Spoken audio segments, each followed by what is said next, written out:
Hello and welcome. My name is Alan, and we are back with more notable names in Pacific Islander and Asian American history to end Pacific Islander and Asian American History Month. Before we get into the video, do want to go ahead and remind you I've got two ways to donate to the channel if you are so inclined. I have a Patreon account, which is a month-to-month monthly donation service. And I have a Coffee account, which can do much the same, but it can also allow you to donate single one-time lesser amount payments. I will be having the links in the description box below the video as always. Do not donate if it will put you in financial trouble or you already are in financial trouble. There, yeah, it's not worth it when the idiots are still in freaking power. Take care of what you need to take care of first. If you can afford it and you want to donate, thank you. I do appreciate it. It is just me, myself, and I who do these videos, so yeah. And I try not to take commercials, no ads, no commercials,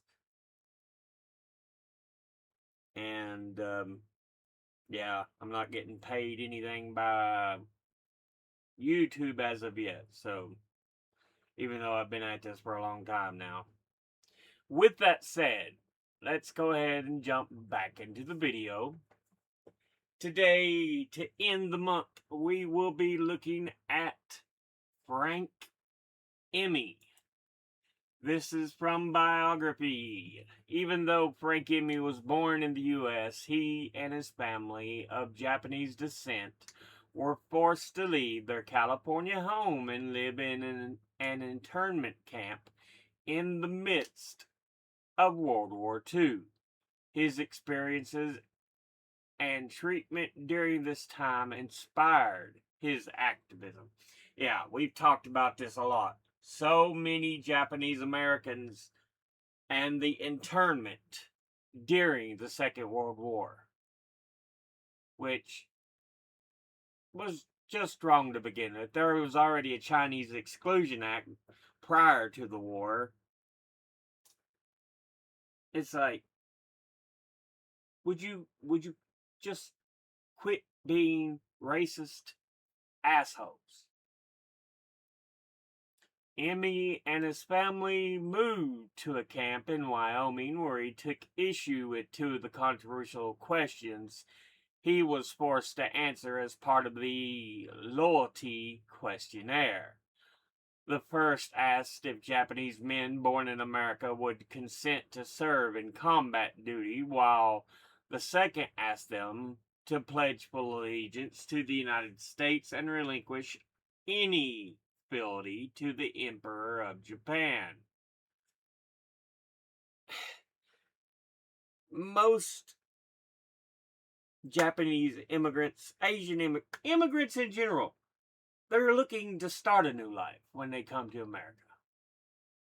But of course, that's not what's on the mind of racist shits in America at that time.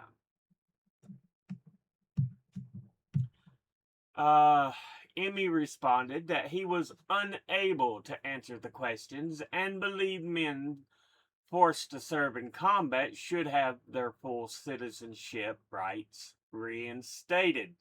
Abso-fucking-lutely. If you're going to fight for certain rights, you should have those rights hands down.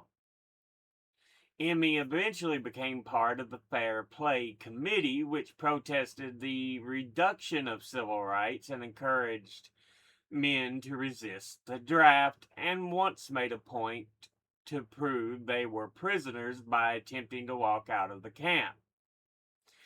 When Emmy didn't report for his draft physical, he was arrested and convicted of conspiracy to violate the Selective Service Act. He was sentenced to 4 years in prison, of which he served 18 months, and he continued his advocacy until his death in 2010 at the age of 94. We could either tuck our tails between our legs like dogs or stand up like free men and fight for justice, he said of his activism. Some of us chose the latter, and we were going to resist. Yeah. Why should I fight for you when you don't want to show me the same rights and guarantees bestowed upon others in this nation? Why should I fight if you have no intention of treating us as citizens, as equals? Yeah. From the Howard Zen Project, Zen Education Project. Frank Emi and draft resistors. Emi, a grocer from Los Angeles and Japanese American, was an activist during World War II. He was a leading figure in the Fair Play Committee, an ad hoc group that protested the drafting of Japanese Americans during World War II and served an 18-month sentence for refusing the draft. From the Densho Encyclopedia. On March the 25th, 1944, U.S. Marshals arrested 12 young men at Heart Mountain who were no-shows for their draft physicals, but that did not put an end to resistance. As dozens more refused to report, Emi and two other FPC leaders, Fair Play Committee, attempted to walk out of camp without a pass to prove that they were indeed prisoners. In all, 63 Heart Mountain resistors were found guilty on one count each of draft evasion and sentenced to federal prison. Yeah,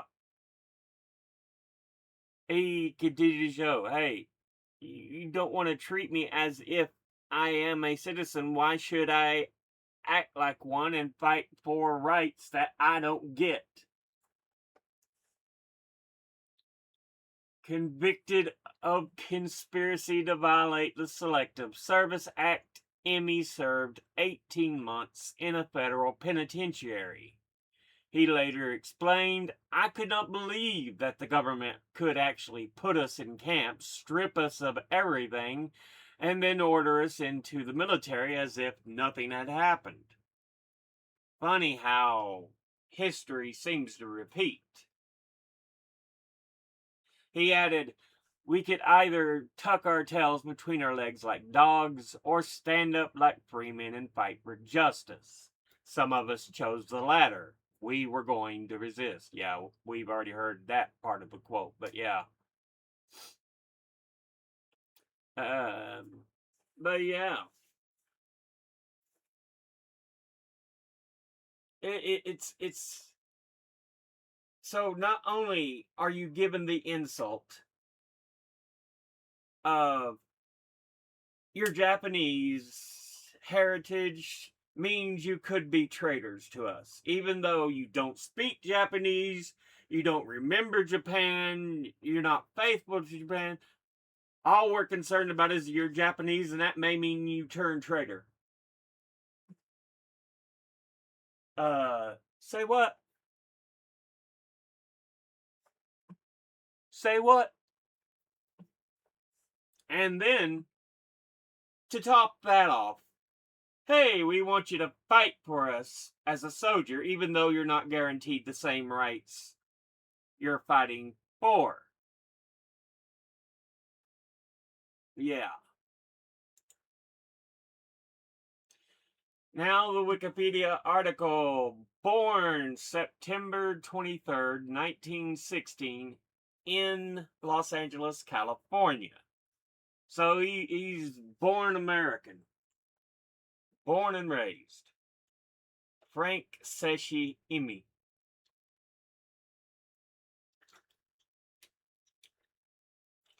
He would die on December the 1st, 2010, in West Covina, California. Educated at Los Angeles City College,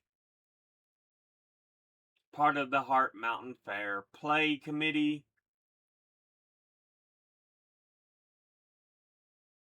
Uh,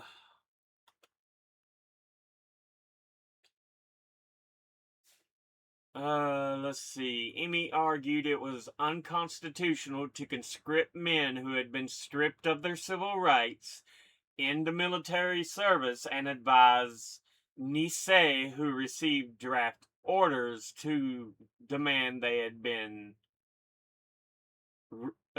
be released from camp before reporting for duty. Um,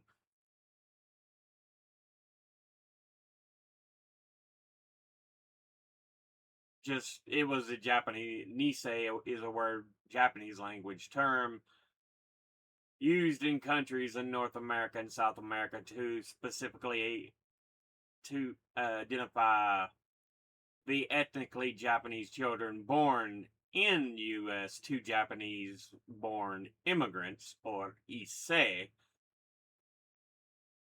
the Nisei, or second generation, because Ni means two in Japanese. So, the second generation.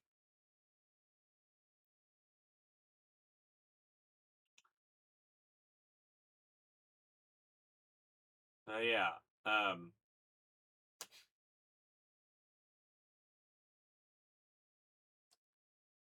he was convicted of conspiring to violate the Selective Service Act and served 18 months of a 4-year sentence in federal prison.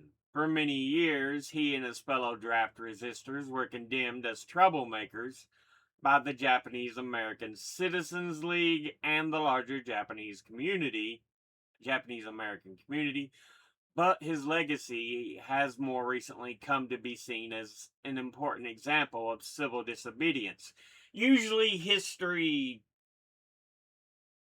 treats those who were more correct in their actions better than they were treated originally. Dr. King today, seen as a hero, inspirational, but in those last few years when he was still fighting for civil rights, he encountered so much resistance from, not just from the commonly racist, outwardly racist groups, but as he talked about, the whites, the white southerner, the middle ground. Why can't you be more incremental in what you're trying to achieve? No, I understand, I sympathize, but why don't you take it a little bit at a time?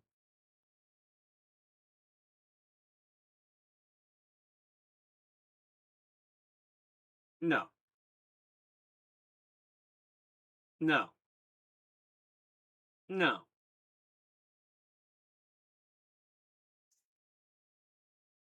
There are when rights are not being provided properly, it is not a time to go, let me achieve just a little bit of rights here and a little bit of rights there. No, give me my goddamn rights, you motherfucker.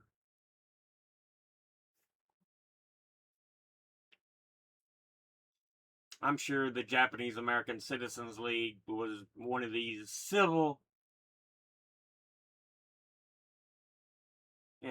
rights charity, and they were trying to be more civilized. It's like, look, sometimes you have to take a stand whether it's nice and pretty or not. Frank Emi was born in Los Angeles on September the 23rd, 1916. And when he was at the age of 4, his family moved to the San Fernando Valley, where they farmed and eventually opened a produce market. He attended San Francisco High School for 2 years until his family moved again to open a grocery store in Long Beach. He graduated from Long Beach Polytechnic High School and entered the Los Angeles City College's pharmacy program. So was going to be a druggist, someone who creates medicine,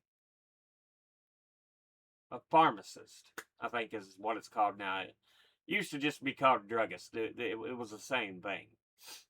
After his father was seriously injured in a car accident, he left school to run the family's produce market in downtown Los Angeles. By 1941, he was running a successful business. He had just invested $25,000 to expand the market when Pearl Harbor was attacked on December 7th, 1941. So, doing fairly well. $25,000 in 1941? That's a big number in today's dollars. Not immediately worried, he recalled later, we didn't have an inkling that we ourselves was going to be bothered because we Nise, the second generation, had been born in the country and were citizens. However, after Executive Order 9066 put into motion the removal of Japanese Americans from the West Coast, he was forced to sell the family business for $1,500. He had put $25,000 in, and he sold it for $1,500. About 6 cents for each dollar of the produce market's real value. Ouch! He moved into his parents' house with his wife and 2 children once evacuation orders began to circulate in early 1942 to ensure the family would not be separated and sent to different camps. They were held at the hastily constructed Pomona Assembly Center for 3 months before being sent to the Heart Mountain Relocation Center halfway between the cities of Cody and Powell in Wyoming in September 1942. In early 1943, the War Relocation Authority began to distribute a leave clearance form, better known as a loyalty questionnaire, because of 2 controversial questions that attempted to discern the loyalty of imprisoned Japanese Americans. Question 27 asked whether men would be willing to serve in the armed forces, while question 28 asked inmates to forswear their allegiance to the Emperor of Japan. While many gave unqualified affirmed responses, many, like Emi, were confused and offended by the question's implications. His response to both was, under the present conditions and circumstances, I am unable to answer this question, and he encouraged others to do the same, posting flyers with suggested answers around Heart Mountain. Yeah, he's born and raised in the U.S. He has no allegiance to Japan. None. He was American, born and raised. He thought for sure, hey, we ain't got to worry about anything. We were born and raised here. Serving in the armed forces wouldn't have been a problem. But you lock them up and suddenly take away a lot of the rights. A lot of people aren't going to want to do that. So, yeah. Also in 1943, with new soldiers to replace those who had died in combat in high demand, the previous restrictions against Nisei men listed as enemy aliens ineligible for service after Pearl Harbor were set aside in order to create a segregated unit of Japanese American volunteers. Oh, isn't that convenient? Given the nickname Go for Broke for its soldiers' willingness to put their lives at risk in battle, the unit suffered an extremely high casualty rate and soon required fresh troops. A 1944 amendment to the Selective Service Act reinstated the draft for men in the camp when only 1,181 inmates volunteered. So you're not getting the enthusiastic volunteer amounts you wanted. We need to draft them at higher amounts. We need to force a draft.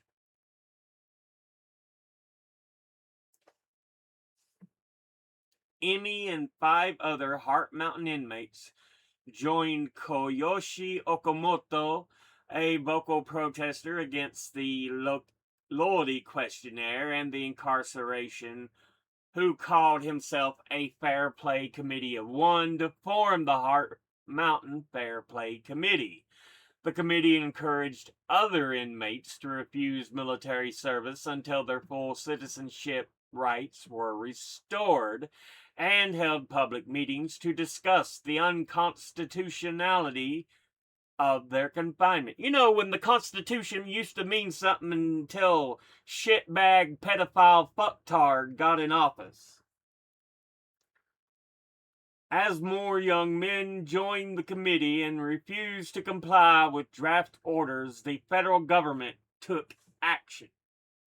On March the 25th, 1944, 12 Heart Mountain inmates who had not reported for their draft physicals were arrested by U.S. Marshals.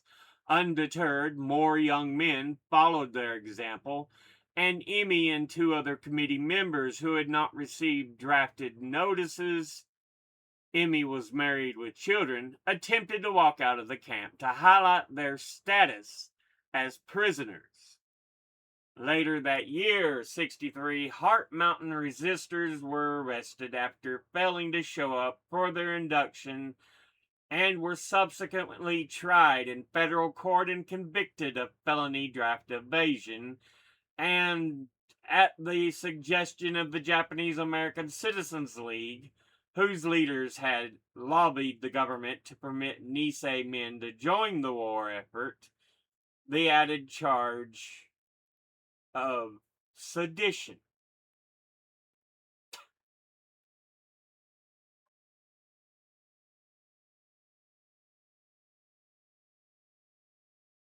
You think you're doing good, but you're not, Japanese American Citizens League.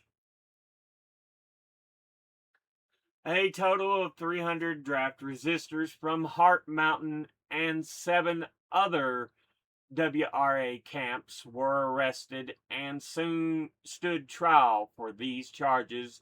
Almost all served at least 2 years in federal prison. The 7 leaders of the Fair Play Committee, who were not eligible for draft because of their age or domestic status, were convicted of conspiracy to violate the Selective Service Act and sentenced to 4 years in federal prison. Emi served 18 months at the U.S. Penitentiary at Leavenworth, Kansas, before his and the other leaders' sentences were overturned by federal appeals courts in December of 1945.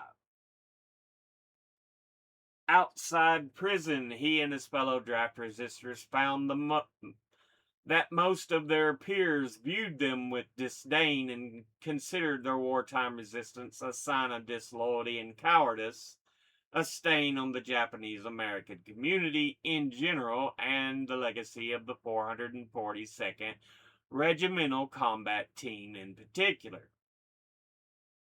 This stigma would not begin to change until the late 1970s and early 1980s, when the younger generation of Sansei third generation, began to push for redress and a re examination of their parents' and grandparents' wartime experiences.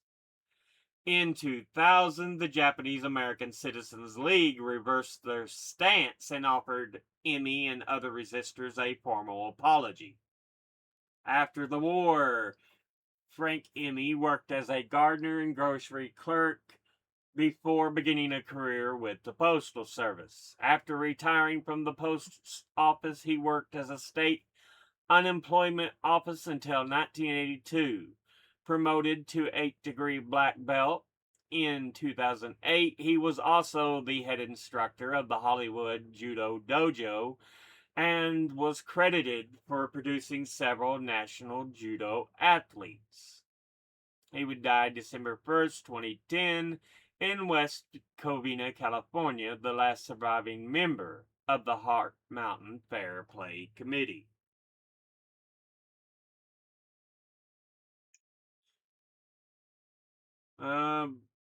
Children's picture book was published in 2021 about him. But yeah, Frank Emi.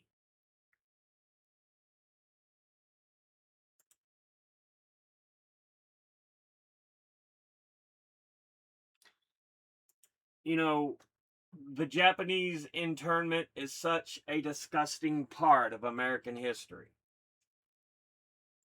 But people excuse it like, it just is what it is. No, no, it isn't. Look, FDR is one of the best modern presidents there are, without a doubt. But this is a stain on his record that you cannot overlook.